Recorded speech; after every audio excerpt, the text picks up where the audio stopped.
Mhm. Maybe what are some of the best places to touch women and the best timing to kind of do it? Because I think a guy might hear something like what you were saying earlier, stroke her like a cat, and he's like, okay, I'm going to use that one next time. I'm just going to sit there and stroke her, right? So what's kind of like the timing and kind of like the when and how I would do it and where I would touch them, kind of your thoughts on some of that. Yes. I have a program for men called the Passion Patch, the one place to touch her, to arouse her in 30 seconds flat. And I'll give you a link for it. Okay. And what's interesting about that is that for a lot of guys now, mostly these are men who have been in relationship for a while. And when a woman starts to like not want you to touch them, it's because you've been touching them to get sex rather than just touching them for pleasure. One of the things I teach is a technique called touching for rapture.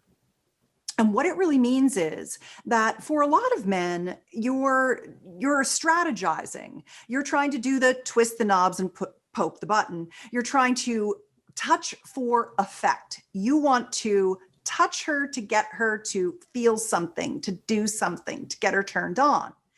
And instead, I want you to flip that. And I want you to touch her for your pleasure. And often when you touch a woman for your pleasure, you're actually going to touch her jiggly bits.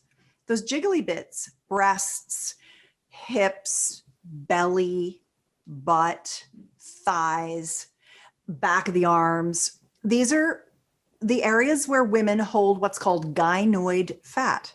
And gynoid fat is the fat we use to have stores for when we have babies and we nurse them. Mm. And it's a biologically wired signal of fertility. It turns you on. Women are so afraid that they look fat, but men like that. They like to hold on to a woman. They don't look at it and go, that's cellulite. They look at that and go, I'd like to sink my teeth into that. That's what I want to touch. So women are so afraid that that's, because we're under the, veil of Madison Avenue and airbrushed everythings and filters on all photos and all those kinds of things that we feel like our imperfection is a negative thing. But you, as a testosterone dominant man, you have rose-colored goggles. It's like, there's a certain point where a woman's not attractive to you. You've got a limit, but generally men like a voluptuous, curvy, booby woman.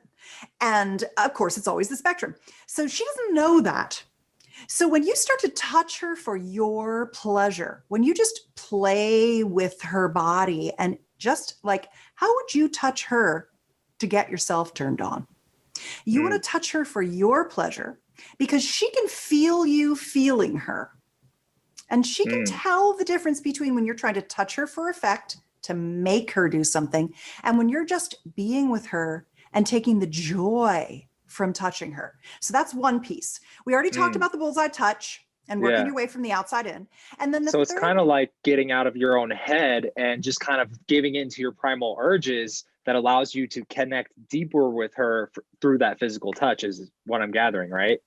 Definitely. Especially when you make sounds like, baby, you feel so good to me. This just turns me on so much to touch you like this. I love the way you feel under my hands.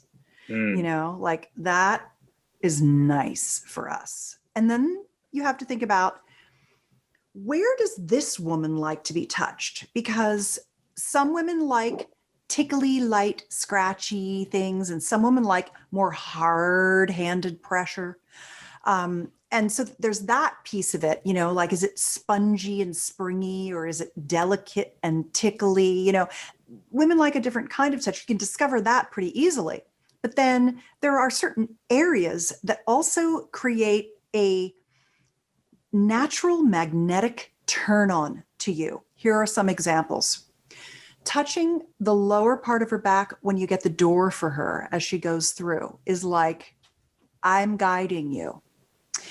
When you're riding in the car together and you put your hand just above her knee on the top of her thigh and you just squeeze right there a little bit and you run your hand up and down her thigh and you rest your hand. you're mine. Mm. Another one is squeeze. This is a Taoist technique, 2,000-year-old ancient Chinese secret. Squeezing her wrist with your two fingers, just a little bit, right there where the hand meets the arm, actually sends erogenous energy currents through some women's bodies. Women who are very sensitive, they'll just like that subtle little you playing with them. Another one is when you have a girlfriend and you hold her hand, have an I love you. 3 squeezes, a private thing, baby, when I am holding your hand. So holding her hand is huge. That daddy energy, we women love the daddy energy. There's a few women who don't like it, mostly women who've had a shitty daddy, but the large majority of us love the daddies. And when you're holding our hand, we feel so cared for. And when you squeeze, I love you, and nothing is said, and she knows that that's what that means, she loves it. Now, in the book, there are many more. And what it does is it allows you to systematically find those things that that woman responds to and how to do it in stealth mode. Because I think there are certain things that are better left unsaid between partners when you're trying to continue to establish and maintain your masculine sexual leadership. So I don't recommend, oh, honey, I downloaded the Passion Patch and I'm testing out all these things on you. Tell me which one you like. Nay, you don't do that. You just do them and see where the reactions come from, because that's back to attention and affection. And that makes a big difference. So those are some good ones.